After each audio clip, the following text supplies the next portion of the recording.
seen the cops ride and wondered how they're able to handle the 150-pound motorcycle with the ease of a child's toy, you came to the right place, because I'm going to tell you exactly how it's done. We're going to be using 3 simple techniques. This ain't brain surgery, folks. They teach this stuff to the cops. How tough could it be? 3 simple techniques. They are the opposite of your instincts. Excuse me? You won't pick this up on your own. I don't care how many years you've been riding. Thank you. Somebody's going to show you how it works. That's what I'm here for. Notice how graceful the bikes appear as they lean from side to side. That's because we're riding them the way they were designed to be ridden. Motorcycle does not want to turn straight up. It wants to lean when it turns. If you're afraid to lean your motorcycle, well, first of all, you're not getting your money's worth. Second of all, that car turns left in front of you, you could be in deep trouble. Everybody knows somebody who says, car pulled out in front of me and I had to lay her down. What he's really saying is, I had no clue how to get out of the way, so I slammed on the rear brake and slid on my ass, crashing to avoid a crash. That's the last thing you want to do. And you don't have to be a cop to learn this stuff. I'm the only motor officer in the show. Right behind me is my wife, Donna. She's a former Rockette, Radio City Music Hall. Behind her, we got Marianne Hamilton. Marianne has a combination cooking and aerobic show on cable TV. Her husband, Tim Hamilton. Tim is a gynecologist.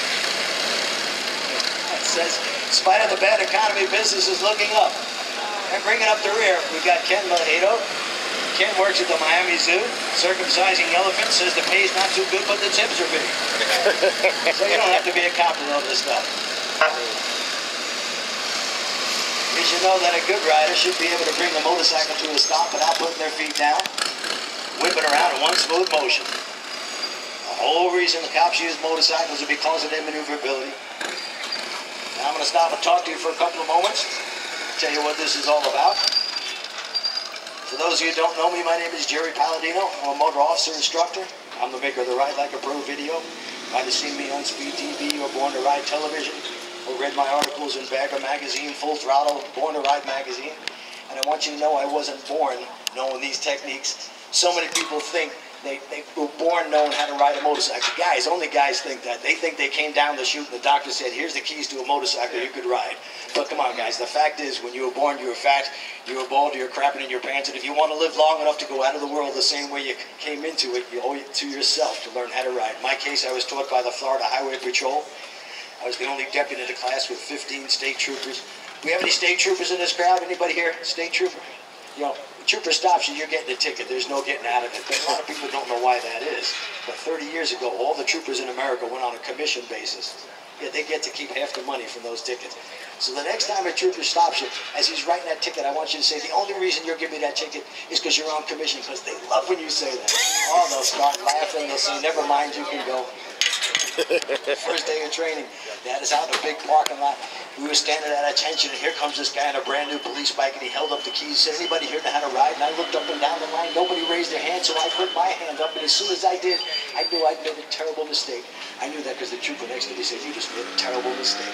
This guy jumped in my face, he screamed at me, he said, you don't know nothing about riding a motorcycle, but you're gonna know if you make it through this course. He was exactly right. I quickly found out the 20 years of experience I thought I had was really 1 year's experience repeated 20 times. I was making the same mistakes over and over again, but when I finished that course, I knew how to ride. And I said, this has been a secret way too long. For 65 years, they taught these techniques only to police officers. And that's why I came out with a Ride Like a Pro video. It's a step-by-step approach to these techniques. You can learn them in about 3 or 4 hours. After that, you just get better and better. We're going to talk about low-speed handling because that's where everybody seems to have a problem. Nobody's a problem balancing the bike at 60 miles an hour, but at low speeds, gravity wants to pull you right to the ground. So here's the first technique you must know. It's the proper use of the friction zone. That's the area of clutch travel between completely open when you're releasing and completely closed. At low speeds, you want to stay in that gray area. Your progress will be so much smoother and easier. Second technique is the proper use of the rear brake. Put a little bit of pressure on that rear brake, put some power to the rear wheel with the clutch and throttle, and the bike cannot fall over. And here's the third but most important technique, because you use this at all speeds, the proper use of your head and eyes. Whenever you turn your head and eyes, that's where this bike will go, because your hands naturally follow your eyes.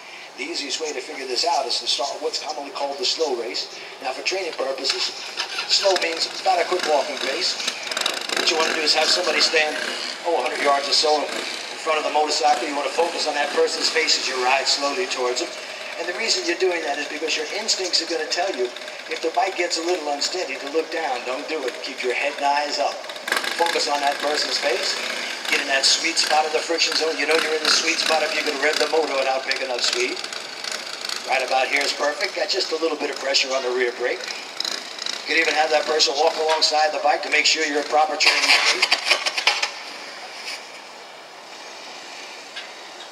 Right here is perfect. Now, I admit some days I get her up to 10 miles an hour, but that's just to keep her in shape. It doesn't help me.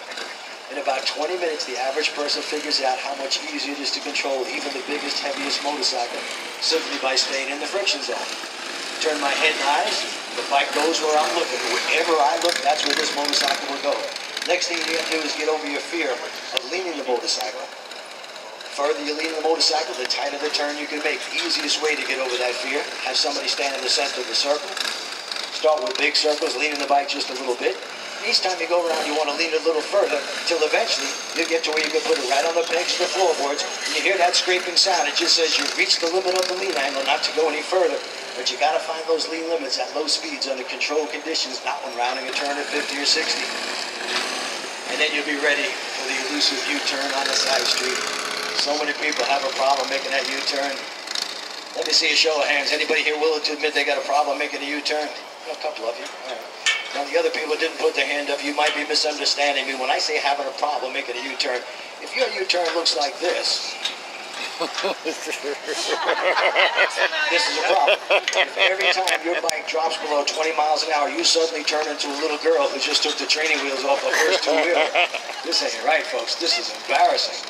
Or the guys who stick their feet out like this every place they go. I call them members of the Foot Draggers Riding Club. You could even be a member of that club and not know it, but if you wear your shoes out before your tires, you're a foot dragger. Get those feet out. When that bike is in motion, your feet belong on the pegs of the floorboards. They should never be dragging on the ground. Now, where was I? The U-turn. Oh, yes. So many people have a problem with this. If you notice these two lines we have here, we got a red line right over here. We got a green line right over there. They're 24 feet apart. That's your average side street where you might want to make a U-turn. A motorcycle like this turns in less than 18 feet. So theoretically, this should be a whole bunch of room to make a U-turn. Unless you do it like this. You're probably going to recognize a friend of yours at this demonstration. No one here, I'm sure. But here I am cruising down the road, having a good time. On a dinner run, got the wife on the back. I go by the shopping center so I can see myself as I ride by. Y'all do it.